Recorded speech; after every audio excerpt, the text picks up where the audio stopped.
70 menit setelah dia meninggal, dalam lambungnya itu negatif sianida. Itu berarti kan tidak ada lagi sianida di dalam tubuhnya. Sudahkah Anda meminum kopi sianida hari ini? Kalau belum, jangan coba-coba. Kecuali apabila Anda ingin menyusul seorang Myrna.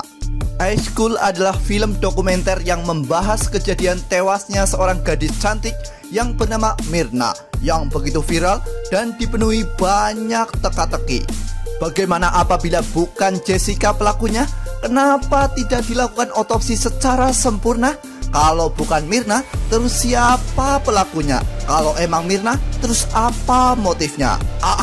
Daripada penisirin, seruput dulu kopi kalian dan inilah alur film dokumenter High School Murder and Jessica Wongso.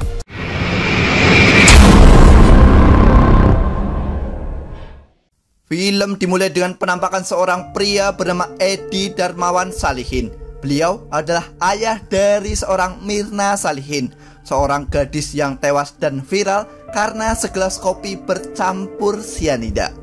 Edi adalah sosok ayah yang gemar menembak. Hal-hal seperti pembunuhan bukanlah hal yang aneh baginya.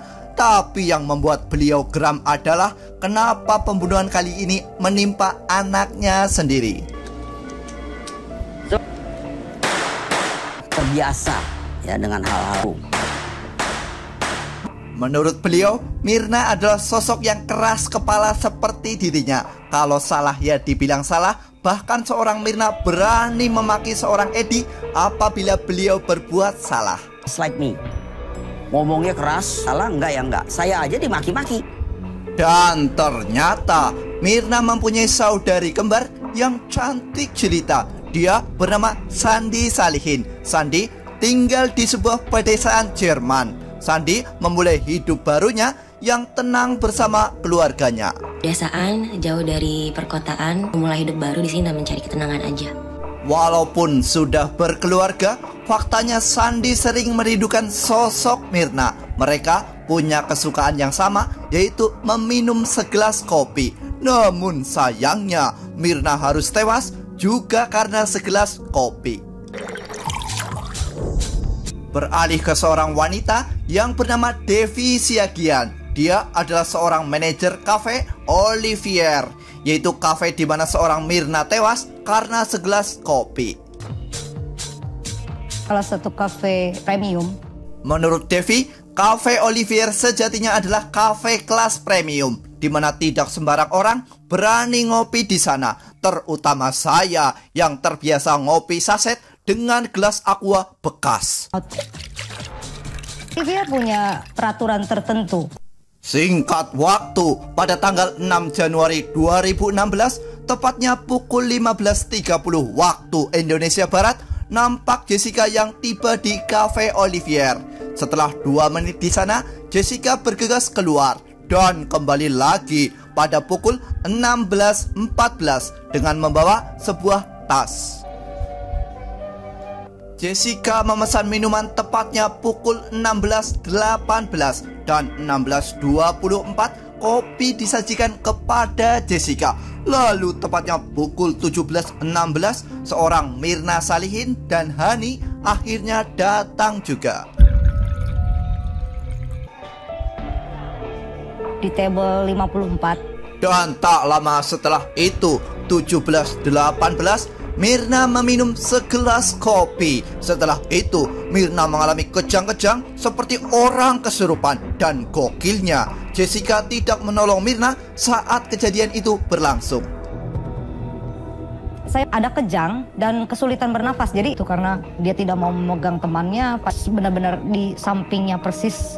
Menurut Devi, ada sesuatu di dalam kopi, di mana kopi itu memiliki bau busuk dan terlihat aneh. Lebih aneh lagi, kenapa Myrna meminumnya? Apa Myrna sedang haus? Dan apa Myrna tidak mencium bau menyengat dari kopi itu? Baunya sangat bau busuk sekali. Warnanya kuning banget kayak kunyit.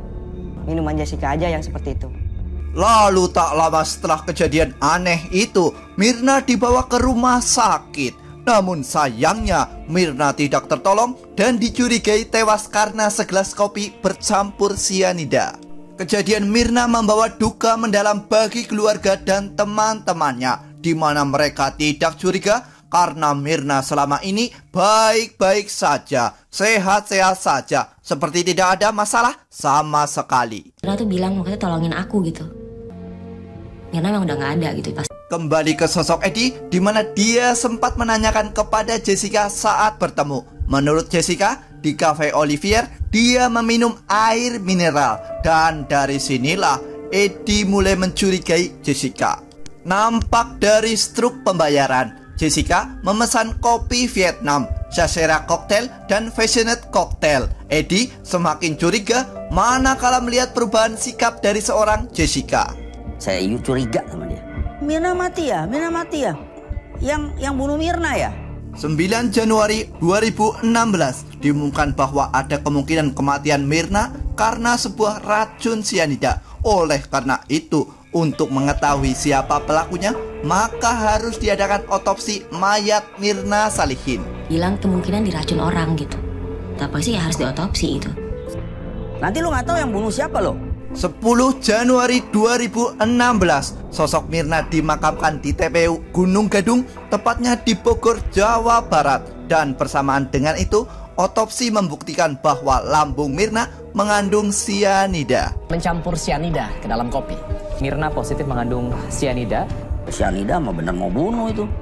Sianida sejatinya sangat susah untuk dibeli dan termasuk dalam 10 zat beracun di dunia. Sianida dapat menghambat sel-sel tubuh mendapatkan oksigen yang dibutuhkan. Organ-organ tubuh lalu rusak, kejang-kejang, koma, bahkan bisa berujung kematian seperti seorang Mirna. Beralih ke 29 Januari 2016, polisi mulai melakukan olah TKP untuk mencari siapa pelakunya. Dan tentu saja sosok Edi masih sangat yakin pelakunya adalah Mirna. Ungkap siapa yang meracuni Mirna. Menurut Edi, Jessica mulai mengenal Mirna saat dirinya kuliah di Australia. Layaknya seorang sahabat, Jessica dan Mirna sering menghabiskan waktu bersama-sama. Sama-sama kuliah di Australia, kan pergi minum kopi, ketawa-ketawa ngomongin hal yang senang-senang aja. Sampai pada akhirnya Mirna menanyakan apakah Jessica mempunyai seorang pacar. Tentu saja Jessica menjawab, punya dong. Tapi hubungan itu memiliki banyak masalah. Mirna mulai seperti netizen, di mana dia menanyakan, kok bego banget Jessica mau memiliki pacar seperti itu. Nah, mungkin penyampaian yang kasar dan jujur dari Mirna inilah akar dari masalah mereka. Mungkin agak kasar mungkin ya. Kok lu banget sih? Lu mendengar itu Jessica tersinggung.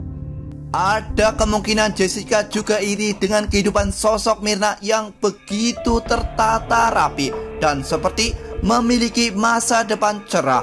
Tidak seperti dirinya yang menjalani hidup berantakan dan kurang bergairah.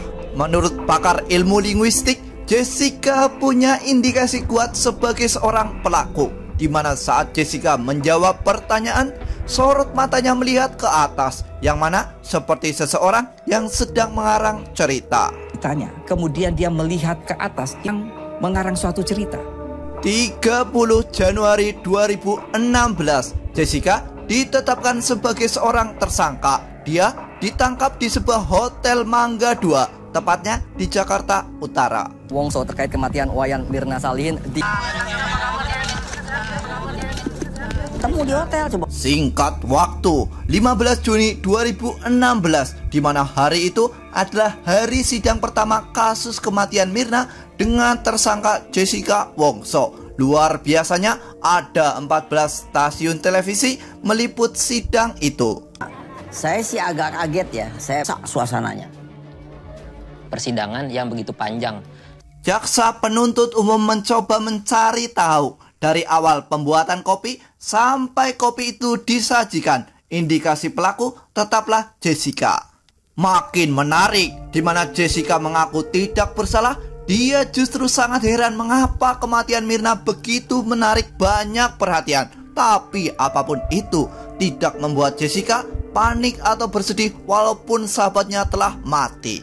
Trying to, like dig into what evidence? Seems like they were enjoying it and all that. It was just really strange. Menurut Eddie, Jessica harusnya menangis kalau dia memang tidak bersalah. Faktanya, Jessica tidak setetes pun meneteskan air mata. Dan kehadiran pengacara top seperti Otto Hasibuan makin membuat Jessica tenang. Otto Hasibuan sebenarnya hendak pergi ke Alaska, dan keluarga juga menolak Otto untuk menangani kasus Jessica. Namun karena ibu Jessica yang meminta bantuan secara langsung, Otto terpaksa mengambil kasus itu. Saya mau menangani kasus Anda. Saya meyakini ini layak dibela. Masa sangat berat sekali. Menurut Otto, Jessica tidak bersalah karena sampai detik ini tidak ada bukti yang membuktikan bahwa Jessica lah yang menaruh sianida di kopi milik Mirna. Tidak ada bukti sianida itu diambil dari kantongnya. Ini nggak dijelaskan oleh penuntut. Akan tetapi, menurut jaksa penuntut umum, bukti semacam itu tidak harus ada karena rangkaian bukti yang ada sudah cukup untuk menyimpulkan bahwa Jessica adalah pembunuh Mirna. Hakim yang berhak memutuskan apakah tersangka benar-benar bersalah atau tidak. Sementara jaksa penuntut umum harus memastikan bahwa yang menjadi terdakwa adalah benar seorang tersangka. Sampai pada akhirnya para ahlinya ahli mulai dihadirkan. Pertama, giliran Dr. Jaja Surya Atmaja. Beliau adalah ahlinya ahli patologi forensik RSCM. Menurut Dr. Surya Atmaja, bahwa 70 menit setelah kematian Mirna, di dalam tubuhnya negatif sianida. Dan kesimpulannya, kematian Mirna bukanlah karena sianida. Ini apa kesimpulan saudara? Matinya bukan karena sianida, Pak. Sedangkan menurut hasil berita acara toksikologi mendapati fakta bahwa di dalam tubuh Mirna mengandung sianida 0,2 mg. Tapi menurut Otto hasil itu janggal karena ditemukan 3 hari setelah kematian Mirna. Miligram per liter sianida. Otto menambahkan bahwa dosis 0,2 mg sianida sejatinya tidak akan membunuh Mirna karena dosis yang dibutuhkan adalah sekitar 50 sampai 176 mg. Beralih ke Dr. Budi, seorang ahli toksikologi yang juga meragukan. Menurut beliau, sejatinya sianida bisa berubah dari cair menjadi gas, dan itu bisa membuat orang sekitar menjadi pingsan. Kembali ke Otto, di mana menurutnya tak ada motif yang kuat untuk membunuh Mirna. Namun hal itu dibantah oleh jaksa penuntut umum karena sejatinya pembunuhan belum tentu didasarkan atas motif. Dia yang menyatakan tidak butuh motif. Tapi dia tidak perlu dibuktikan. Fungsi pasal memang tidak membutuhkan motif. Sebagai seorang ayah, tentu saja beliau terus memperjuangkan hak-hak anaknya dan atas nama keadilan.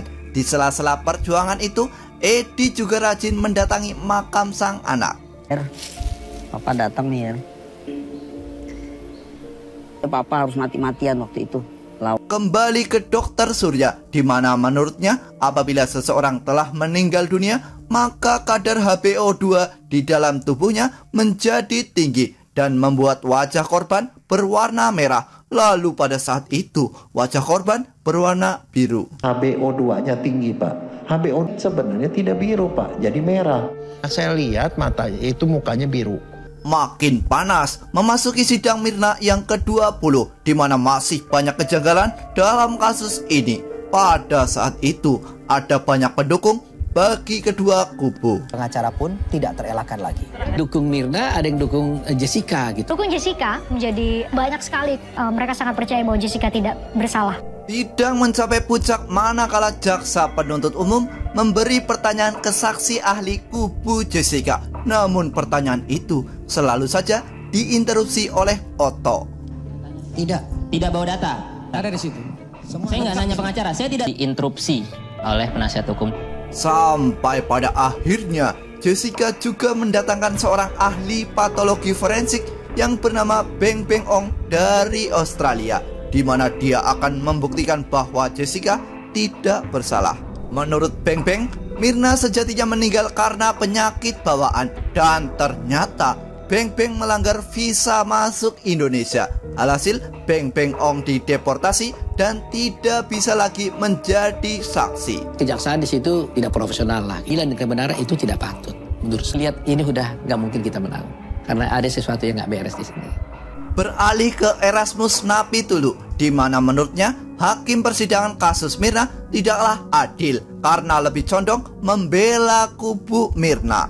Lalu puncak dari kasus ini adalah kubu Jessica mengalami kekalahan, di mana dia tidak bisa memberikan bukti dan juga ahli yang mampu meyakinkan seorang hakim bahwa Jessica bukanlah seorang pembunuh. Dan pada akhirnya hakim memutuskan Jessica bersalah karena kasus pembunuhan berencana dengan hukuman 20 tahun lamanya. Wah, lama banget. Karena pembunuhan berencana, penjara selama 20 tahun. Tulisan Matius. Film ditutup dengan sebuah fakta di mana seorang Jessica terlibat 14 kasus di negara Australia. Di antara kasus itu adalah menabrak rumah sampai hancur dan bahkan kasus ancaman pembunuhan. Apakah ada yang menjebak Jessica atau tidak? Saya bisa berpikir begitu. Mendapatkan dikatakan oleh mereka. Ada apa sebenarnya?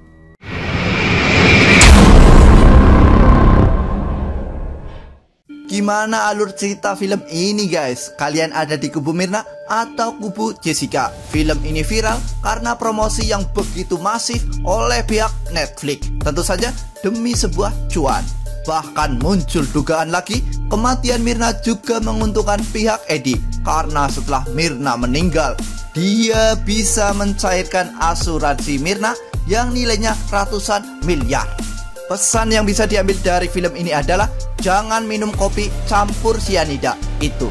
Saya Awan dan jajaran tim editor yang beranggotakan saya seorang pamit undur diri. Terima kasih telah menonton dan sampai jumpa lagi di alur cerita film menarik berikutnya guys.